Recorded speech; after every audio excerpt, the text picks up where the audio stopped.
All right, come on, let's go. Let's get ready. Oh, you'd think as many times as I've done this stuff, I wouldn't get nervous anymore. Yeah, they're not going to listen to you anyway. They're probably thinking about the game or going to the grocery store afterwards or maybe a party they're having. All right, come on, let's go. Put your game face on. Get ready. Go.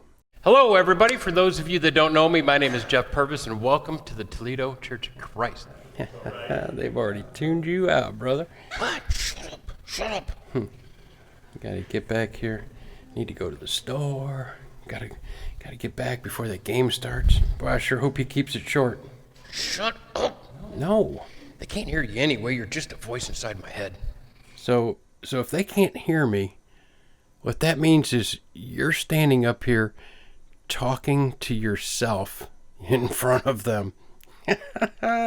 Good luck with that one, buddy. I'm out of here.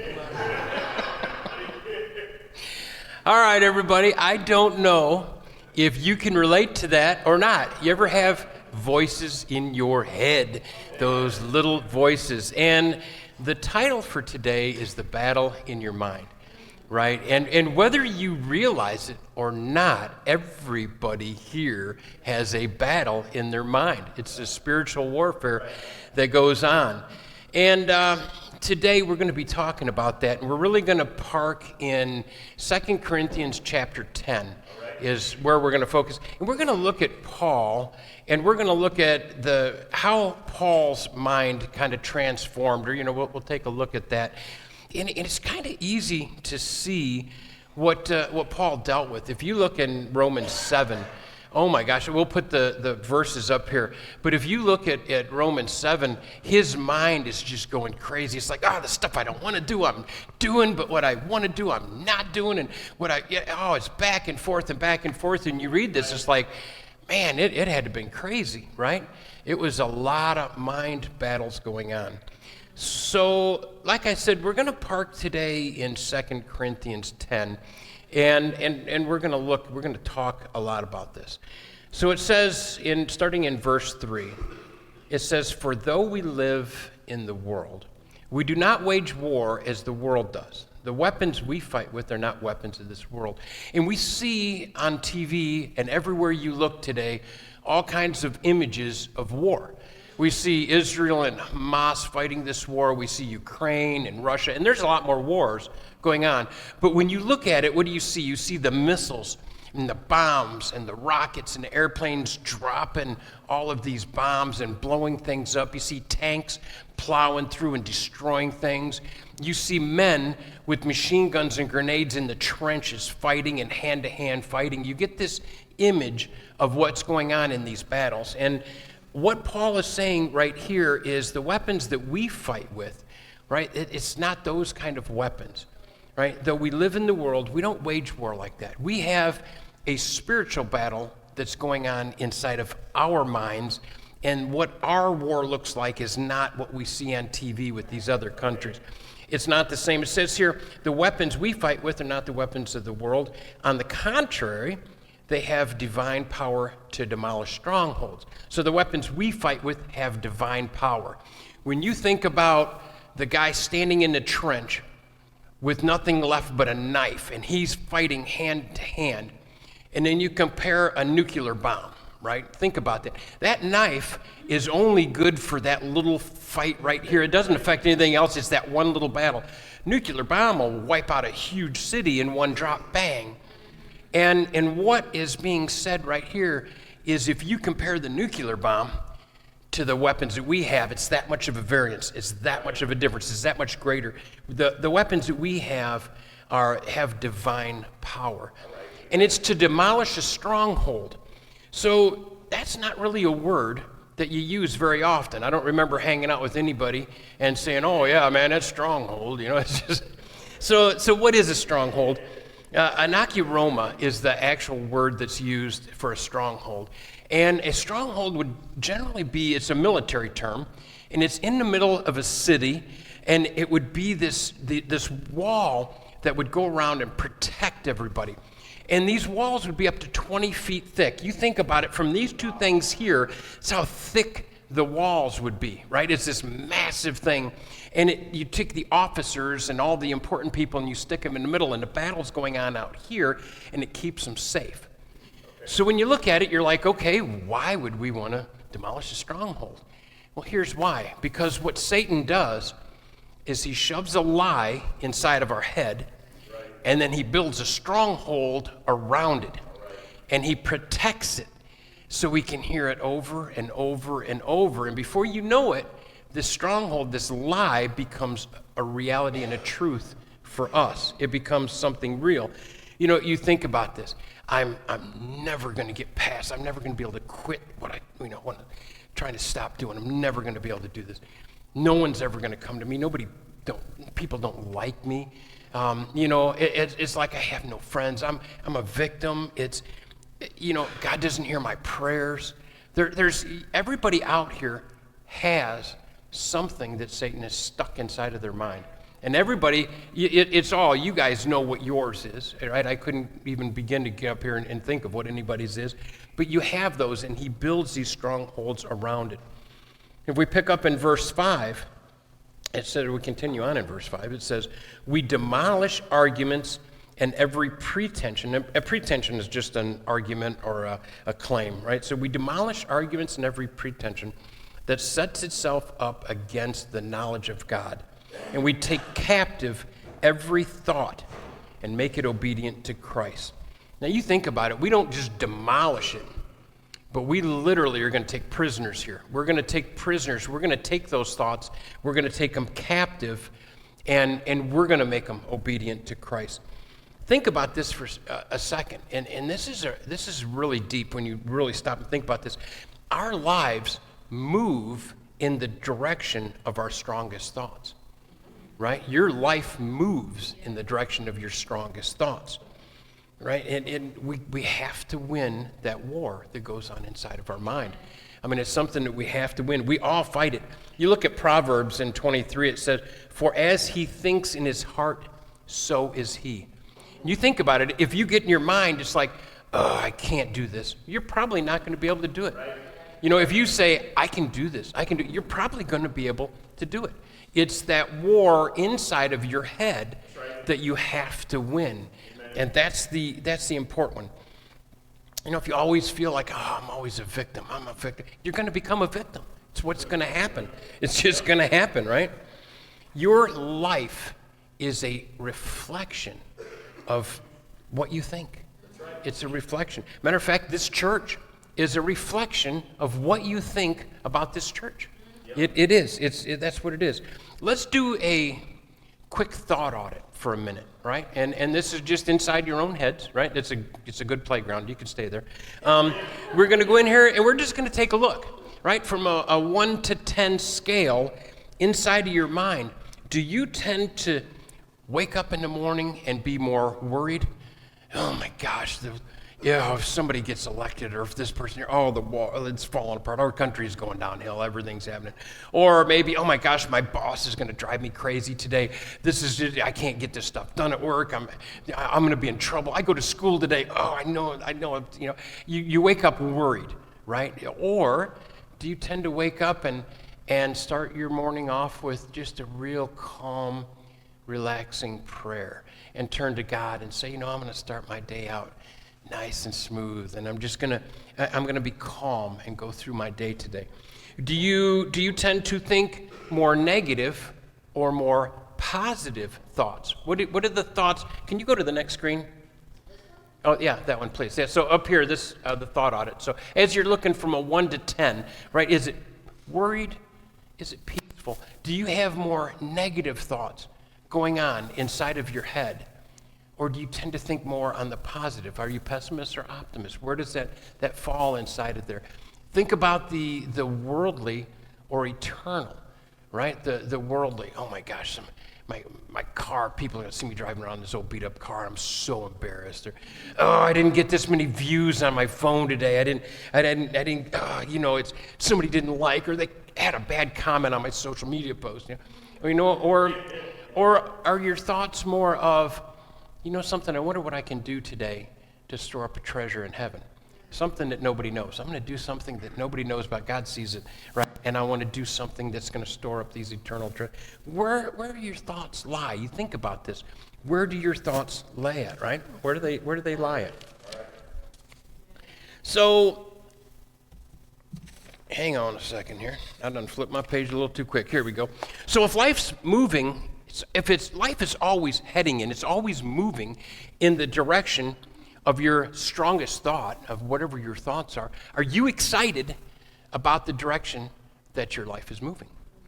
It's a good question to ask yourself, am I happy? If my thoughts are what's moving my life, am I happy about the direction that it's heading in? And I right now I challenge you guys to stop and think about your thoughts. Your thoughts are important, right? In Romans 12:2, it says, do not conform to the pattern of this world, but be transformed by the renewing of your mind. Then you'll be able to test and approve what God's will is, his good, pleasing, and perfect will. Right? You have to identify the biggest stronghold, the biggest lie that Satan's put in your head. Don't try to get rid of them all at once. Take them one at a time, right? Don't be an overachiever. Start out with one, right? Pick one that is really strong with you, and we have to change the way that thought happens. We have to change it. And, when you, and we don't realize this, but our thoughts, negative thoughts actually change the chemical makeup of our brain. Right? Now think about this. When I think a positive thought, when I think something really good happens, bam, I get this very exciting, very powerful, very legal drug. And it's just like this, bam, right? It's called dopamine. I get me a little shot of dopamine, and I pop open and I look at, I don't know what the social media, but Instagram or YouTube or whatever it is, and bam, all of a sudden I got 100 likes, and usually I only get 7 or 8. Wham! I get me some dopamine. I get a shot of dopamine when you start thinking about this, right? And once you think a thought, and I never really realized this before, but the more I thought about this, the more it makes sense. Once you think a thought, it becomes easier to think that thought. And if you think it enough, it becomes your default thought.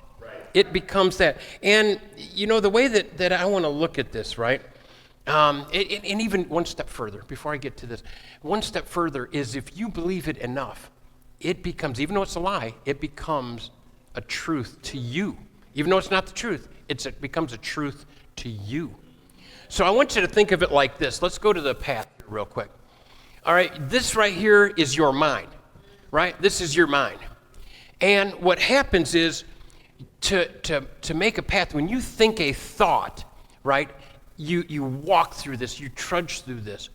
But as you start thinking this thought over and over, go to the next slide, it starts to create a path, and it becomes easier to go down this path. Your mind looks here and says, oh yeah, here's the path, bam. And you start walking on it. It's nice and smooth, and it's easy, and you just fall down this. Now, what we have to learn to do, and where you have to make the difference is, if you want to change, you got to get off the path. You have to get off that, which means what? You got to start going in a different, you got to stop instead of taking that path, you start going a different direction. And when you do, what happens? You see that little path, it starts to slowly start to form a path, and then that other path is slowly going to start going away. And weeds are going to grow back up, and bushes are going to grow back up, until here you have a new path in your mind. It takes work. I'm going to tell you now, it takes work. It is not easy, right? It's not easy.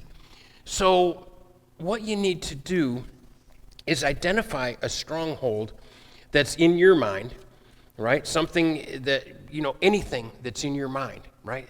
I can never give this up, or I can never get this done, or whatever it may be, whatever may be the thought that's in your head. And you need to start changing that thought.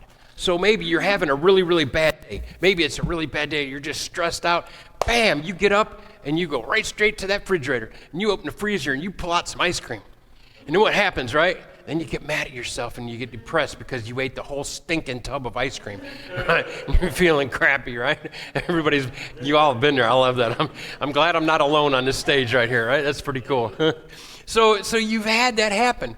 So in order to change that path, what happens? You had a really bad day, and you get ready to get up, and you're heading to the fridge, and you stop and say, wait a second, let me change this. God, help me change this. And instead of walking to the refrigerator, you walk over to the door, and you take a short walk, and you come back. Now what happens? You just exercised.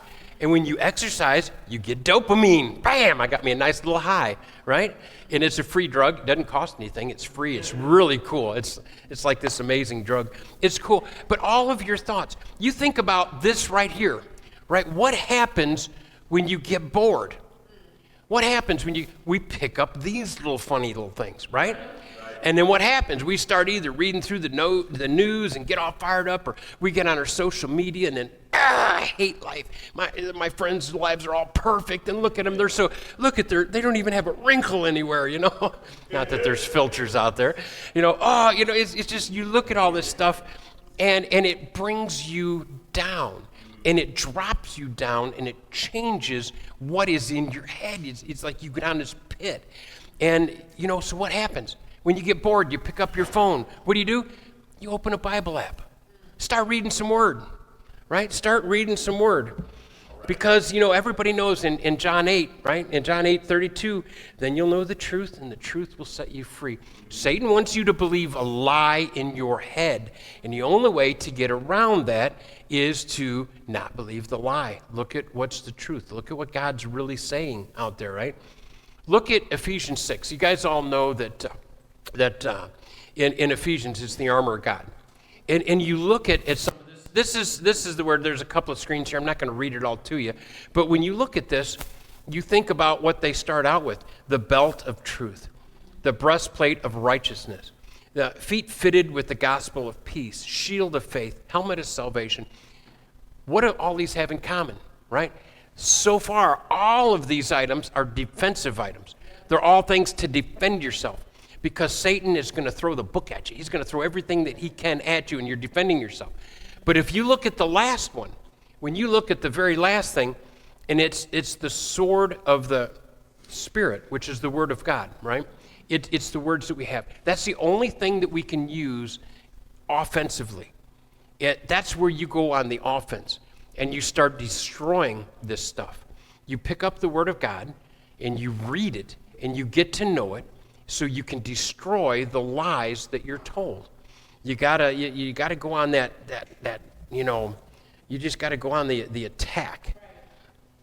If we look at 2 Corinthians 10, where we're reading in 4, it says the weapons we fight with are not the weapons of this world.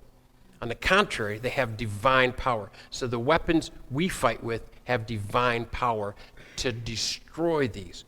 And 2 Peter says his divine power has given us everything we need for a godly life through our knowledge of him who called us by his own glory and his goodness. The word is what helps you understand and defeat these things. I've had a stronghold since I can remember all the way back. Probably one of my biggest ones is that I'm not good enough. I've always felt throughout my entire life that I'm just not good enough. And it has shaped who I am to a degree, because I'm always pushing and always trying to be that person that I'm never going to be, right? And you think about that, right? It's never been enough. I'm never going to amount to anything. I was told as a kid a lot, you're worthless. You're just stupid. You're never going to be anything. And it's just, you hear that enough, and it starts to become the truth in your life, right? Yeah. And then you think about it now, it's like, man, I can't meet with as many people as I want to meet with. I can't help as many people as I want to help. I don't meet the expectations that people have for me. I'm just not enough. I can't do enough. And the hard part about a stronghold like that is there's little pieces of truth sprinkled in there.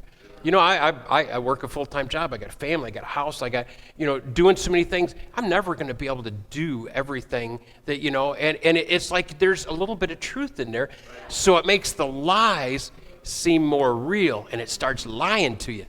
And you have to be aware of those, and you have to pick them one at a time, and you have to start changing that path. Where your mind goes through, you have to start changing the way you think. And you have to say, not falling for this. And the defensive items, defense items, they're all cool. They're great, not putting them down at all. But pick up your sword. Amen. Pick up your sword and be ready to do some battle. And that's what really is, it's what it's really all about. You know, the truth, that sword is how you demolish those things. And causing yourself to go in there. If you go look at Matthew 19:26, and I don't even know if I put it up there, but something you have to keep in mind. And it says, with man, this is impossible, but with God, all things are possible. Amen. There is nothing that you can't do. Right. You know, there's absolutely nothing you can't do. I think back to before I started my walk, right? I used to make fun of people of religion. I used to make fun of them and think they were a bunch of idiots. You guys are just a bunch of morons. I felt that way, right? There was a lot of lies that were inside of my head.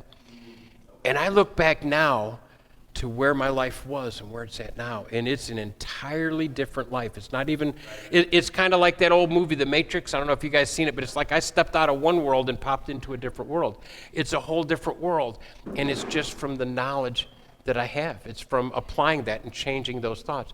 I am absolutely nowhere perfect, as I suspect nobody here is, right? And we all have those things that we need to change. You guys know what those things are for you. Everybody here knows what it is for them.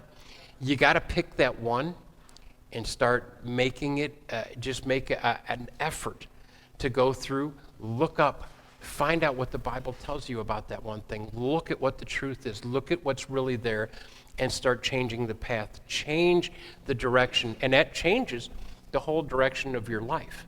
You know, and when you look back, you're like, oh man, I didn't realize I came that far. I didn't realize that, you know, what a journey. And it's all a journey. We'll never be perfect.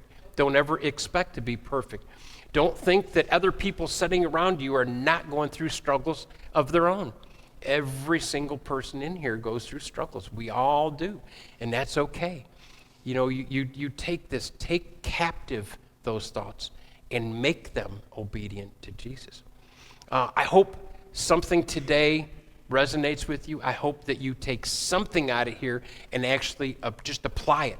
Make it work. Have something, just that little bit of a difference. I hope that you take that and make a little bit of a change in your life. You guys, thank you.